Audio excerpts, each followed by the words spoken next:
अमित मौर्य आणि संदीप गवस यांच्यावर गेल्या आठवड्यात दिघामध्ये झालेल्या गोळीबार प्रकरणात 5 आरोपींना अटक करण्यात आली आहे। दिघा येथील एक अनधिकृत इमारत वर्षभरापूर्वी पाडण्यात आली होती।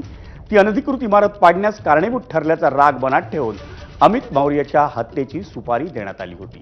प्रत्यक्षात मौर्य आणि संदीप गवस या दोघांवरही गोळीबार करण्यात आला आणि या हल्ल्यात अमित मौर्य गंभीर जखमी झाला होता।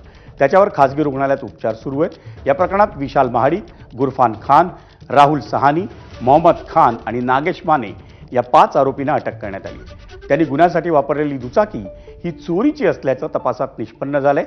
सीसीटीव्ही फुटेजचा वापर करून गुन्ह्यात वापरलेल्या बाईकचा नंबर काढण्यात आला आणि त्यावरूनच पुढे तपास करत 5 आरोपींना अटक करण्यात आली।